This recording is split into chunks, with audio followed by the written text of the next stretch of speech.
অসমৰ বানপানী কেন্দ্ৰীয় বাজেটত স্পষ্টভাৱে উল্লেখ কৰা হৈছে আৰু তাত এটা বিশেষ লাইন নিৰ্মলা সীতাৰমণজীয়ে লিখিছে যে অসমে বান ইয়াতে মই দেখিছোঁ যে টিভিত অকল নিগেটিভলিয়ে কথাখিনি আলোচনা কৰা হ'ল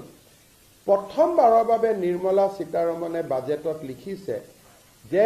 উই সাফাৰ্ড ফ্ৰম ৱাটাৰ আউটসাইড যে অসমে বানপানীৰ বোজা গ্ৰহণ কৰিব লাগে নিজৰ পানীৰ কাৰণে নহয়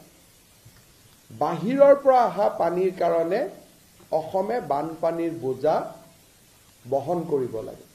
কেন্দ্ৰীয় চৰকাৰে আজি কুপতি কেতিয়াও এইটো স্বীকাৰ কৰা নাছিল যে আসাম ইজ সাফাৰিং ফৰ আদাৰ্স নিজৰ পানী নহয় ক্লিয়াৰলি নিৰ্মলা সীতাৰমণৰ যদি বাজেট বক্তৃতা আপোনালোকে শুনে তাত কোৱা হৈছে যে অসমে বানপানীৰ যিটো বোজা সেই বোজা বহন কৰিব লাগে অসমৰ বাহিৰৰ পৰা অহা পানীৰ কাৰণে তেখেতে ভূটান চীন নাম উল্লেখ কৰা নাই কিন্তু কেন্দ্ৰীয় চৰকাৰে আজিলৈকে কোনো সময়তে ইমান ডাঙৰ যিটো আমি বুজাব চেষ্টা কৰি আছিলোঁ ভাৰত চৰকাৰক বহু দিনৰ পৰা সেই কথা কেতিয়াও আনুষ্ঠানিকভাৱে মানি লোৱা নাছিলে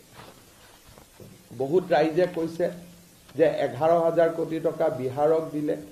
ডেফিনেটলি আমাৰ এপেটাইট 11,000 crore নহয় আমাক বহুত বেছি পুঁজি লাগিব ভাৰত চৰকাৰে বিভিন্ন ব্যৱস্থাৰ জৰিয়তে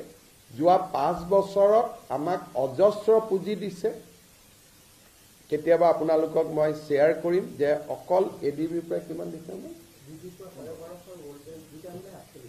সো for 4,800 crores তেখেতসকলে আমাক অলৰেডি দিছে বান সাহায্যৰ কাৰণে এণ্ড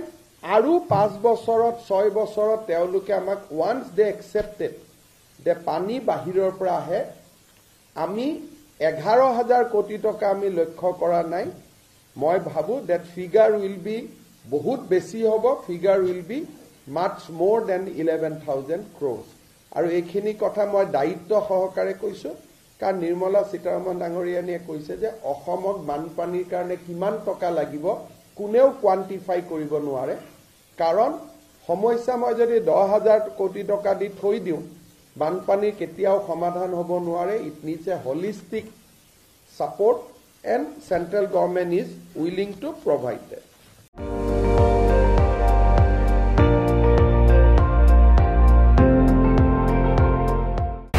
আপুনি চাই আছে ND24